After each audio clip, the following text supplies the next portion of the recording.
Doctor डोले neurospine bone Ayurveda super speciality hospital सर्व प्रकारच्या मेंदूच्या, मणक्याच्या, सांध्यांच्या आणि हाडांच्या आजारावर विना ऑपरेशन प्रभावी उपचार. आजार पॅरालिसिस, मायग्रेन, पार्किन्सन्स, एव्हियन, अव्हस्क्युलर नेक्रोसिस, तसेच मानदुखी, कंबरदुखी, गुडघ्यांची झीज, मणका सरकणं, खांदे अडकणं, आमवात, स्पोर्ट्स इंजुरीज, सायटिका, तसेच मणक्यांमधील जागा कमी होणं. विशेष उपचार पद्धती पंचकर्म, नाडी परीक्षा, cupping therapy, physiotherapy, traction, acupressure, मर्मचिकित्सा, अग्निकर्म, विघ्नकर्म, तसेच ॲक्युपंक्चर, आधुनिक चिकित्सा. नमस्कार, मी डॉक्टर अमित डोले, MD आयुर्वेदा. माझे पश्चिम महाराष्ट्र प्रथमच असे संगमनेर येथे doctor Dole neuro spine bone Ayurveda super speciality hospital आहे. माझ्या हॉस्पिटलमध्ये panchakarma unit, x ray unit, physiotherapy unit, general ward, special room अशा सर्व प्रकारच्या सुविधा आहेत. तर एकदा तुमच्या सर्व जुन्या आजारांसाठी हॉस्पिटलला अवश्य भेट द्या. तरीही पंचक्रोशीतील नागरिकांनी आपल्या हॉस्पिटलला भेट द्यावी व एकदा उपचार घ्यावे. आपला पत्ता doctor Amit Ramnath Dhole, mobile number 9665868009 आणि 8007360001. Doctor Dhole neurospine bone Ayurveda super speciality hospital, ठिकाण नवीन नाशिक पुणे बायपास, राजापूर रोड, ढोलेवाडी, तालुका संगमनेर, जिल्हा अहमदनगर. संपर्क 8261967624. संगमनेर तालुक्याचे लोकप्रतिनिधी यांनी शहरामध्ये सांडपाणी शुद्धीकरण प्रकल्प म्हणजे STP प्लांट योजना मंजूर करून आणली, परंतु हा प्लांट टाकण्यासाठी जी जागा पाहिजे ती जागा त्यांनी मुस्लिम वस्तीमध्ये उपलब्ध केली. तुम्हाला STP प्लांट टाकायचा तर संगमनेर शहरामधील इतर जागा सोडून तुम्ही मुसलमान वस्तीमध्ये हा STP प्लांट का आणत आहात? या प्रकल्पामुळे जे काही केमिकल तयार होईल त्यामधनं मुस्लिम समाजाची लोक किंवा त्यांची मुलं आजारी पडतील. संगमनेर येथील मुस्लिम समाजाला काही मिळालं नाही, त्यामुळे आता यांना घरचा रस्ता दाखवण्याची वेळ आली आहे, अशी प्रतिक्रिया वंचित बहुजन आघाडीचे युवा नेते आणि सम्यक विद्यार्थी आंदोलनाचे नेते सुजात आंबेडकर यांनी दिली आहे. संगमनेर येथील सय्यदबाबा चौक या ठिकाणी वंचित बहुजन आघाडीचे अधिकृत उमेदवार अजिजबाई वोहरा यांच्या प्रचारासाठी सुजात आंबेडकर यांची सभा संपन्न झाली, त्यावेळी ते बोलत होते. या प्रसंगी व्यासपीठावरती वंचित बहुजन आघाडीच्या प्रवक्त्या उत्कर्षताई रुपवते, दिशा शेख, संगमनेरचे उमेदवार अजिज वोहरा, तसेच शिर्डीचे उमेदवार राजूभाई शेख, कोपरगावचे उमेदवार शकील चोपदार, तसेच श्रीरामपूरचे उमेदवार अण्णासाहेब मोहन, नेवसेचे उमेदवार पोपटराव सरोदे, तसेच नगर दक्षिणचे उमेदवार हनीफ शेख, राहुरीचे उमेदवार अनिल जाधव आदी या ठिकाणी उपस्थित होते. मित्रांनो, आपण जर संगमनेरची एक परिस्थिती बघितली तर आपल्याला महाराष्ट्राचं राजकारण काय चालू आहे ते छोट्याशा शॉर्टकट मध्ये संगमनेर मध्ये दिसेल. की काही ठराविक लोकांना वाटतं की आमचा जन्म हा राज्य करायला झालाय, आमचा जन्म तुमच्या डोक्यावरती बसायला झालाय, आमचा जन्म इकडच्या बँका, साखर कारखाने, लोकांच्या जमिनी, लोकांचे धंदे, दूध डेऱ्या, सहकार बँका हे स्वतःच्या खिशात टाकायला झालंय. आता तुम्ही ठरवायचंय की तुमचा जन्म हा स्वतःला सिद्ध करण्यासाठी झालाय का या प्रस्थापितांच्या पोरांना आणि त्यांची मक्तेदारी चालवायला झालाय, हा ठरवायचा तुम्हा सर्वांना. आपल्या सर्वांना माहितीये की घटना काय काय घडलेल्या आहेत. आपल्याला सर्वांना हे सुद्धा माहिती आहे की परिस्थिती कुठपासून कुठपर्यंत पोहोचलेली. थोडक्यात आपण बघितलं तर एका अर्थाने घराणेशाही ही आपल्याला संगमनेरमध्ये ठीक पद्धतीने दिसते. आणि मग आपल्या सर्वांना एक प्रश्न पडतो की आपला जन्म यांचीच मक्तेदारी पुढे न्यायला झालाय का? आपला जन्म यांच्याच गाड्या चालवायला झाल्यात का? आपला जन्म यांच्या सतरंजा उचलायला झाल्यात का? आणि जर हे नसेल तर आपल्याला आता स्वतःची खानावळ सुरुवात करायची गरज. खूप वर्ष झालं की एकच खानावळ होती ज्याच्यामध्ये अख्खा महाराष्ट्र जेवायला जायचा, आणि आता बस झालं. त्याच खानावळीच्या समोर त्याच खानावळीपेक्षा मोठी ही वंचितांची खानावळ आता आपण सुरुवात करणार आहोत.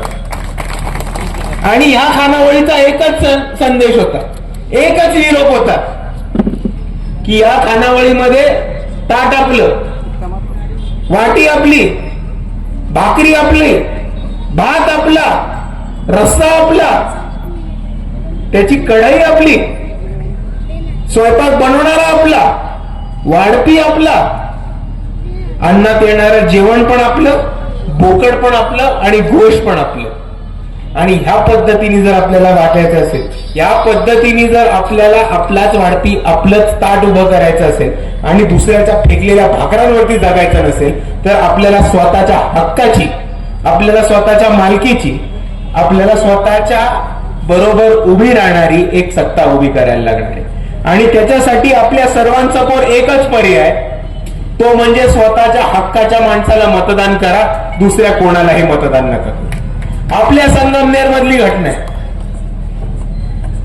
कुठेही अख्ख्या तालुक्यामध्ये किंवा एवढ्या मोठ्या जिल्ह्यामध्ये कुठेही तुम्हाला पाणी साफ करायचा पॉवर प्लांट उभा करता आला असता, पण नाही. इकडच्या प्रस्थापितांचा हट्ट होता की हा केमिकलचा प्लांट बसेल तर तो फक्त मुसलमानांच्या वस्तीमध्ये. मतलब जिंदगी भर हमने इनको वोट दिया और बदले में क्या मिला? छोटी छोटी गली और गंदी गंदी बस्तियां, उसके ऊपर इन्होंने डाल दिया एक पावर प्लांट जिसमें केमिकल ट्रीट होंगे. बीमार कौन होंगे? हमारे बच्चे. और इसके खिलाफ अगर किसी ने आवाज उठाया तो वो उठाया आजीज दादा ने. और ये हम सब का फर्ज बनता है कि जो हमारे लिए खड़ा रहेगा, जो हमारे लिए हिफाजत में आएगा और हमारे मुश्किल समय पे जो हमारे पीछे खड़ा रहेगा, हम आज इलेक्शन में उनको साथ दें. मतलब आगे जाके यही लोग आपके लिए ठीक से और बहुत अच्छे से लड़ पाएंगे. भैया, यहाँ का आप राजनीति मेरे से बहुत ज्यादा अच्छा था. तो मैं कह रहा था, रावरी को हम सबको घटना याद है जब लव जिहाद के खिलाफ एक सभा ली गई थी और वही 1.5 फुट का आदमी आके क्या क्या नहीं बोल के गया था. यहाँ के युवाओं को गाली देके गया था, मोहम्मद पैगंबर के खिलाफ बात करके गया था, और उन्होंने वहीं पे मुसलमानों पे, अगर कोई मुसलमानों के साथ बात करेगा तो उन पे 2000 रुपए फाइन लगना चाहिए, इसकी डिमांड की थी. और वहीं से शुरुआत हुई थी एक खौफ की, एक डर की राजनीति की, जहां पूरे महाराष्ट्र भर जो कोई भी मुसलमान लड़का टीपू सुल्तान या औरंगजेब के स्टेटस रखता था, फोटोज रखता था, सोशल मीडिया पे उनके स्टेटस रखता था, उनको पुलिस उठा के जाती थी, उनका अटैक करते थे, उन पे अट्रोसिटीज होते थे, और उससे ज्यादा उनके पुलिस गलत कार्रवाई में उनपे केस डाल के उनको लाइफ टाइम के लिए अड़काते थे. और ये सिलसिला तब रुका जब बाला साहब अम्बेडकर औरंगजेब के मजर पे गए और उधर उन्होंने फूलों की चद्दर चढ़ाई, और उसके बाद ये पुलिस का मुसलमान बच्चों को परेशान करने का सिलसिला महाराष्ट्र में बंद हुआ. उससे पहले महाराष्ट्र के विधानसभा में जो एक बिल रखा गया था माइनॉरिटीज के प्रोटेक्शन के लिए और हेट स्पीच के खिलाफ, उसका वो बिल भी पेश किया था वंचित बहुजन आघाड़ी ने. और हम सब की ये जिद थी कि उस बिल का नाम भी मोहम्मद पैगंबर बिल रख दिया जाए. अगर वो बिल रहता, अगर वो बिल पास होता, तो आप एक चीज ध्यान में रख लो कि ना वो 1.5 फुट के आदमी की कुछ भी बोलने की हिम्मत होती, ना गिरिराज महाराज की, ना कालीचरण महाराज की. क्योंकि आज मुसलमानों के, माइनॉरिटीज के, यहाँ के अल्पसंख्यकों के प्रोटेक्शन के में, उनके खिलाफ हेट स्पीच के प्रोटेक्शन में एक बिल, एक कायदा, एक कानून रहता जो हर किसी आदमी, जो कुरान की, जो हमारे मजहब की, किसी भी महामानव की, मोहम्मद पैगंबर की जो भी कोई तुलना करेगा, अपमान करेगा, उसको वो बिल के अंतर्गत सजा होगी. और ये बिल पास करने का काम वंचित बहुजन आघाड़ी ने आज तक किया है. और आगे जाके मैं भी आप सभी से वादा करता हूं कि अजीज भाई वोरा के रूप से वो बिल हम विधानसभा में एक दिन जरूर लाएंगे और बिल्कुल पेश करेंगे. और जाते जाते मैं आप सभी से इतना ही बोलना चाहता हूं कि हम सबको पता है लोकसभा में क्या हुआ.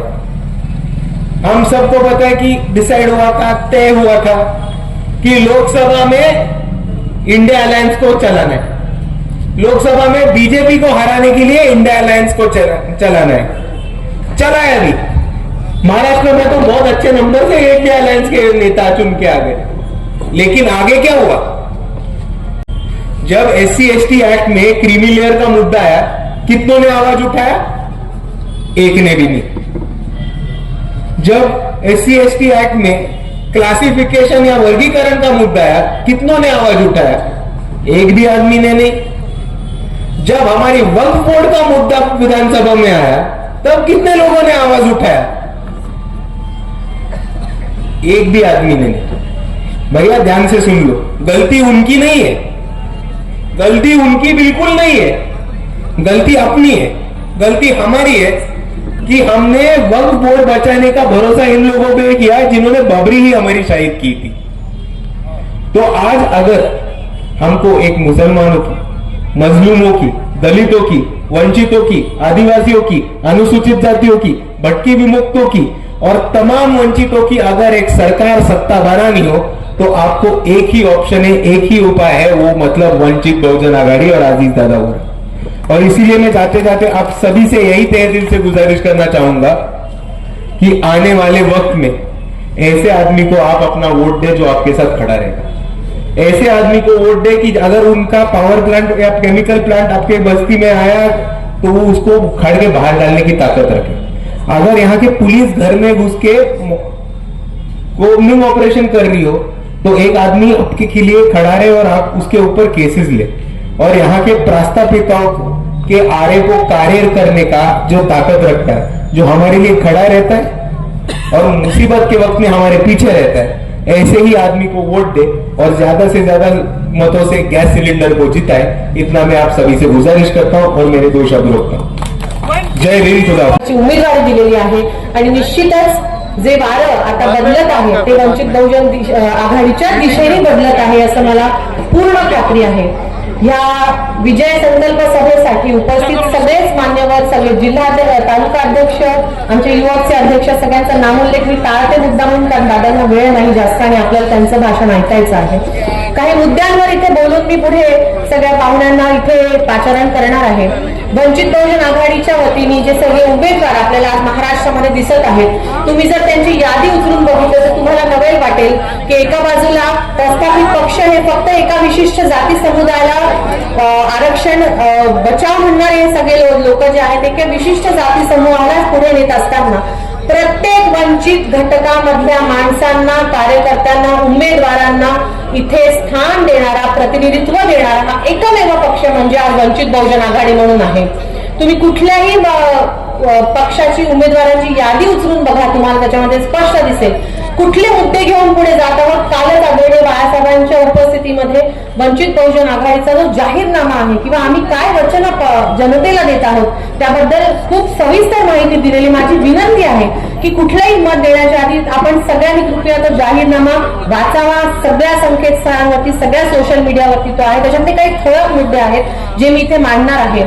ओबीसी मराठा आरक्षणाचा वाद आज महाराष्ट्रात पेटलेला आहे आणि सगळी निवडणूक ही त्याच्या इर्दगिर्द फिरत आहे। स्पष्ट मत आहे की गरजवंत मराठ्यांना ओबीसी आरक्षण मिळालंच पाहिजे, पण ओबीसी आणि मराठा यांचं आरक्षणाचं ताट वेगळं पाहिजे, त्यांना हक्काचं आरक्षण त्यांचं वेगवेगळं मिळालं पाहिजे। पदोन्नतीमध्ये आरक्षणाची जी एक तरतूद आहे ती पुन्हा वंचित बहुजन आघाडीच्या या जाहीरनाम्यामध्ये स्पष्टपणे नमूद आहे। त्यापुढे क्रीमी लेअर आपण नुकतंच बघितलं असेल की जे काही सुप्रीम कोर्टाचा निर्णय आला आणि वर्गीकरण किंवा क्रीमी लेअर जे लादलं गेलं आपल्या सगळ्यांवरती, जेणेकरून आपलं आरक्षण हळूहळू संपत जाणार आहे, वंचित घटकांचं आरक्षण संपत जाणार, त्याच्या विरोधात एक ठाम भूमिका ही वंचित बहुजन आघाडीने घेतलेली आहे। आज आपण ज्या मुस्लिम मोहल्ल्यामध्ये आहोत त्या मुस्लिम मोहल्ल्यामध्ये हे स्पष्ट करणं गरजेचं आहे की मोहम्मद पैगंबर बिल याबद्दलची स्पष्ट भूमिका आपण घेत आहोत आणि आमची सत्ता आली तर ते बिल आपण 100% पारित करणार हा वादा आपण त्या जाहीरनाम्यामध्ये केलेला आहे। त्या पुढे जाऊन आपण असं म्हणत आहोत की जे राष्ट्रीय शिक्षण धोरण आहे, NEP ज्याला म्हणतो नॅशनल एज्युकेशन पॉलिसी, ज्याच्यामध्ये वंचितांचं जे सगळे वंचित घटक आहेत, जे सगळे दुर्लक्षित घटक आहेत, गरीब घटक आहेत, ग्रामीण घटक आहेत, त्यांचं शिक्षण संपवायचा जो घट आहे ते NEP किंवा नॅशनल एज्युकेशन पॉलिसी ही आपल्या महाराष्ट्रात आपण लागू करणार नाही, असे खूप महत्वाचे आणि त्याचबरोबर ज्या सगळ्या भटक्या विमुक्त जातींचं एक नेतृत्व वंचितकडे उभं राहत आहे, त्या सगळ्या भटक्या विमुक्त जातींना सोबत घेऊन पुढे जाण्याचं एक राजकारण आपण करत आहोत आणि त्यामध्ये प्रामुख्याने ते सगळे मुद्दे मांडलेले आहेत. माझ्याकडे अचानक ही जबाबदारी आल्यामुळे मी थोडं संक्षिप्त मध्ये बोलत आहे, कारण बाकी वक्ते आणि मी आता स्थानिक झाले, मी यावेळेस उमेदवार नाही म्हणून माझी जबाबदारी तशी कमी आहे. पण काही गोष्टी आणखी इथे प्रामुख्याने मांडाव्याशा वाटतात. त्या म्हणजे आज आपण बघत आहोत की दोन वेगवेगळे पक्ष किंवा दोन वेगवेगळ्या आघाड्या आपल्या समोर आहेत. एका बाजूला आहे महायुती. महायुतीचं दादा, मला असं वाटतं की आपण लहानपणी एक गोष्ट ऐकली होती, एक माकड आहे, दोन मांजरी आहेत, त्यांच्यामध्ये भांडण लावून द्यायचं आणि मग माकडानेच थोडं ह्याचं ओरबाडायचं, थोडं त्याचं ओरबाडायचं, असं करत करत स्वतःचाच खिसा भरायचं. एक माकड आहे, नाव घ्यायची गरज नाही, दुसरं माकडही आपल्याला माहिती आहे आणि ज्याचा सर्वात जास्त फायदा होत आहे तो म्हणजे एक मोठा माकड आहे, तेही आपल्याला माहिती आहे. त्याच्यामुळे आपल्याला या सगळ्या गोष्टींच्या बद्दल भान ठेवून कधी कुठे जातात, कधी सुरतला जातात, कधी गुवाहाटीला जातात, तिथून परत गोव्याला जातात आणि सरकार बनवतात. ज्यांनी पक्ष बनवला त्यांचाच पक्ष फोडून आणि चिन्ह फोडून देतात. अशा प्रकारचं राजकारण महाराष्ट्राने कधीच बघितलं नाही आणि यापुढे बघायचं नसेल तर यांना सत्तेच्या बाहेर करणं गरजेचं आहे. दुसऱ्या बाजूला आपण म्हणतो महाविकास आघाडी. 3 पक्ष तिथेही आहेत. प्रत्येक जण म्हणते की मला किती सीट मिळणार, मला किती सीट मिळणार, त्याच्यातच जावं. तुमच्या सीट 100च्या पुढे जात नाही. इथे 200 उमेदवार वंचित बहुजन आघाडीने स्वबळावर महाराष्ट्रावर दिले. एकमेव पार्टी, मला वाटतं महाराष्ट्राचा इतिहासच झाला असणार आहे आणि याची नोंद आपण घ्यायला पाहिजे. बाळासाहेबांची जी भूमिका आहे ती तळागाळापर्यंत पोहोचायला पाहिजे. गेल्या अनेक दिवसांमध्ये लोकसभेची निवडणूक झाल्यानंतर आरक्षण बचाव यात्रा असेल, बौद्ध संपर्क यात्रा असेल किंवा इतर सगळ्या गोष्टी, आदिवासी सत्ता परिषद असेल, त्या सगळ्यांच्या माध्यमातून सगळ्या समाज घटकांना एकत्र घेऊन जायची ही जी आपली वृत्ती आहे ती आपल्याला कायम सोबत ठेवायला लागणार आहे. सत्ताधारी पक्षांचा एक वेगळाच मार्ग मला दिसतो. एक 3-3.5 फुटाचा माणूस येतो, आपल्या संगमनेरमध्ये आला आणि काहीही बरळतो आणि त्याला अभय कोण देतं, तर माझा बाप सागर बंगल्यावर बसलाय असं तो राजरोसपणे सांगतो. पोलिसांचं संरक्षण काढा, आम्ही यांना बघून घेतो, हे विधानसभेमध्ये बोलणारा असा आमदार हा महाराष्ट्रावरती खरं तर कलंक आहे. आणि असे लोक आज सत्ताधारी पक्षामध्ये आहेत. आणि दुर्दैव हे आहे की जे विपक्ष बनवले जातात त्याच्यापैकी एक महत्वाचा घटक म्हणजे उभाठा. श्रद्धेय बाळासाहेब आंबेडकरांचं ऑपरेशन झालं, हॉस्पिटलमधून तो योद्धा आपल्याला काहीतरी मार्गदर्शन करतो, त्याचं मत प्रकट करतोय. आणि ह्यांचा शहाणपणा असा की त्यांचे रोज सकाळी 9 वाजता उठून जे प्रवचन त्यांचं चालतं त्याच्यामध्ये ते सांगतात की तुम्ही तब्येत सांभाळा, महाराष्ट्र आम्ही सांभाळू. मला असं वाटतं तर त्यांना सांगायची गरज आहे, तुम्ही घरी बसा. आता महाराष्ट्राने ठरवलंय की महाराष्ट्र कोण सांभाळणार आणि वंचित बहुजन आघाडी हीच त्या दिशेने पुढे जाणारा एक पक्ष आहे असं मला प्रामुख्याने वाटतं. आपण सगळे ह्या निवडणुकीच्या प्रचारानिमित्त इथे उपस्थित झाला त्याबद्दल आपल्या सगळ्यांचं पुन्हा एकदा पक्षाच्या वतीनं उपस्थित सगळ्यांचं मी स्वागत करते आणि थांबते. जय हिंद रहमतुल्लाह बरकातुह. माशाअल्लाह, आपने जवाब दिया, शुक्रिया. अस्सलाम वालेकुम रहमतुल्लाह बरकातुह. जय भीम, जय सियाराम. सियाराम नुसतं राम राम नाही, आम्ही सीतेला विसरणारे लोक नाही आहोत. आमच्या रामासोबत सीता असेल तरच आम्हाला तो जोडा कंप्लीट वाटतो. आम्ही दोघांना भजणारे लोक आहेत. ही गंगा जमुनी तहजीब आहे. गावाचं नाव संगमनेर आहे. बरोबर, 2 नद्यांचा संगम होतो इथं. तुम्ही विशाल भाऊ आणि भाऊच्या हे काढलंय तुम्ही मोका, पण माझ्या बोलल्यानंतर मी त्यांना समाधान द्यायचं एक गॅरंटी देते की ते बोलले नाहीत याचं त्यांना काही वाटणार नाही. निवांत बोलणार आपण. सबसे पहले तो इधर जो भीड़ बैठी खुर्चा लेके बैठे शनिवार का इतवार का, यहाँ पे 5-5 रुपए मांगते फिरती हूँ मैं. एला भैया दे, नहीं दिया तो बहुत गाली भी देती हूँ, तमाशा भी करती हूँ. क्या भैया रोएंगे नहीं तो माँ दूध नहीं पिलाती. आप तो पराए हो कितना भी करे तो. सगी माँ जब तक रोते नहीं तब तक दूध नहीं पिलाती. तो मैं तुम्हारा बच्चा हूँ, तुम्हारे दिए हुए पर पला हुआ बच्चा हूँ. इस गांव से मेरा रिश्ता बता रहे. यहाँ पे मेरे हाथ में 2 रुपया देने वाला हिंदू भी है, मुसलमान भी है, सिख भी है, ईसाई भी है, सब है. उन सब का मैं खा के बैठी हूँ. तो मेरा सबसे रिश्ता है, ये पहले बात क्लियर कर लो.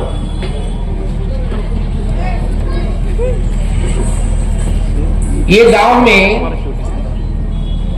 कांग्रेस की तरफ से मुस्लिम कैंडिडेट देकर कितने साल हो गए, जरा अपने दिल से पूछो। आमदारकी को मुस्लिम कैंडिडेट देकर कितने साल हुए कांग्रेस की तरफ से? देखो, भाजपा वाले खुले कुत्ते हैं, खुले कुत्ते जिनको लस दी नहीं गई है, वो काटेंगे तो हम पागल होने वाले। भाजपा वाले जो है खुले कुत्ते हैं। हम तो गंदे हुए वेल ट्रेन लोगों की बात कर रहे हैं। भाई, तुम्हारे दादाजी आमदार खासदार, तुम्हारे पप्पा जी आमदार खासदार, तुम्हारे बेटी जी अभी आमदार खासदार के सपने, तुम्हारे भांजे जी आमदार खासदार के सपने, और तुम्हारे बहन जी इधर के नगर अध्यक्ष सभापति, तुम्हारे जीजा जी चेयरमैन साहब, और हमारे बच्चे करो नट बोल्टा टाइट, निकालो बेकरी में पाओ, साहब आए सतरंजा उठाओ। जहन और जमीर अगर बाकी है तुम्हारे अंदर, तो जरा झांक के देखो कि हम राजेशाही में नहीं है, हम लोकशाही में। 47 में देश आजाद हो गया, हजारों लोग इस आजादी के लिए मर गए, लेकिन तुम अभी तक गुलामी कर रहे हो। बाप के बाद बेटा, बेटे के बाद बेटी, बेटी के बाद नवासा, पोतरा, तुम्हारा क्या चल रहा है? वही सब वही चल रहा है ना। एनआरसी सीए का मुद्दा उठा, मैदान में कौन था? वंचित बहुजन आघाड़ी बाला साहब अंबेडकर। वक्फ बोर्ड का मुद्दा उठा, मैदान में कौन था? वंचित बहुजन आघाड़ी बाला साहब अंबेडकर। तुम्हारे यहाँ पर टीपू सुल्तान का स्टिकर लगाया बोल के ये जोरवे नाके पे बच्चे को मारा कि नहीं? आवाज निकालो, हल्लक से खाया कि नहीं? उस वक्त रास्ते पे ये आजिम वही उतरे थे। घर में घुस के, समनापुर में दंगल हुई, घर में घुस के औरतों के गले के मंगलसूत्र तोड़े। कहां थे तुम्हारे ये मसीहा? कहां पर? एक लाइन के स्टेटमेंट दिखाओ मुझे अखबार में, एक लाइन का स्टेटमेंट दिखाओ। क्यों? हमारे बच्चे बच्चे नहीं है, उनके रगों में खून नहीं दौड़ता, वो किसी की औलाद नहीं है। और तुमको गुस्सा नहीं आ रहा है क्या? मैं अरे हिजड़ा गाली बोलते हो ना आप, चलो बोलो, हिजड़ा तो बहुत फकर वाली चीज।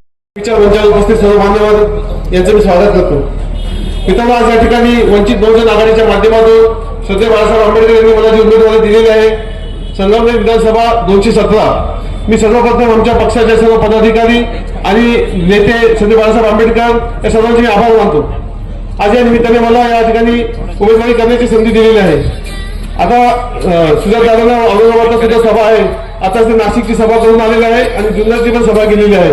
खूप कमी वेळ आहे आपल्याला या ठिकाणी, त्याच्यामुळे मी आपल्या आलेल्या सर्व पाहुण्यांचे या ठिकाणी स्वागत करतो आणि मी धन्यवाद देतो। शावीर शेख, C24 तास, संगमनेर। सुनबाई, आजही चहा काल सारखाच बनव। अगं, कोणती नवीन चहापत्ती आणली आहेस का? काय ग, कालच्या चहाचं रहस्य काय आहे? प्रत्येक चांगल्या चहासाठी आवश्यक आहे राजहंस दूध। चहापत्ती तीच, फक्त दूध नवीन, आणि माझ्या चहाला मिळाला सुंदर रंग आणि स्वाद। तुम्ही फक्त दूध बदला, राजहंस दूध आणा आणि असा मस्त चहा बनवा। नर्सिंग क्षेत्रामध्ये करिअर करण्याची सुवर्ण संधी। महाराष्ट्र शासन कौशल्य विकास अंतर्गत ओटी टेक्निशियन, ANM, GNM हे कोर्सेस करा आणि शासकीय, निमशासकीय, खाजगी वैद्यकीय क्षेत्रामध्ये करिअर घडवा। विद्यापीठ मान्यता कोर्सेस, अत्याधुनिक शिक्षण प्रणाली, अनुभवी शिक्षक वर्ग। BSc नर्सिंग अर्थात बॅचलर ऑफ नर्सिंग, कालावधी 4 वर्ष, पात्रता 12वी सायन्स आणि CET उत्तीर्ण, थेरॉटिकल बरोबरच प्रॅक्टिकल नॉलेजवर भर। तेव्हा आजच आपला प्रवेश निश्चित करा आणि आयुष्याला एक वेगळी दिशा द्या। संपर्क doctor Deepali Pravin Kumar Pansare, mobile number 84 68 81 64 40, 92 09 87 34 30, 823736600432 आणि 8237540432. कॉंग्रॅच्युलेशन वहिनी, बाळ झाल्याबद्दल. पण मी ऐकलंय डिलिव्हरी फार क्रिटिकल होती. आता ठीक आहे ना सगळं? अगं होता थोडा प्रॉब्लेम, पण स्त्रियांच्या आरोग्याची संपूर्ण काळजी घेणारं मातृसेवा होतं ना साथीला. सगळं सुरळीत झालं. किशोर वयापासून ते रजोनिवृत्तीपर्यंत स्त्रीच्या आरोग्याची संपूर्ण काळजी घेणारं अहमदनगर मधील पहिलं स्त्री रुग्णालय Matruseva women's hospital obstetric ICU. किशोरवयीन आणि विवाहपूर्व समुपदेशन, गरोदर माता तपासणी आणि प्रसूती, पहिल्या सिझेरियन नंतर नॉर्मल डिलिव्हरीची सोय. मातृसेवा विमेन्स हॉस्पिटल, सक्कर चौक, नवीन टिळक रोड, अहमदनगर. फोन 9850 20 0017.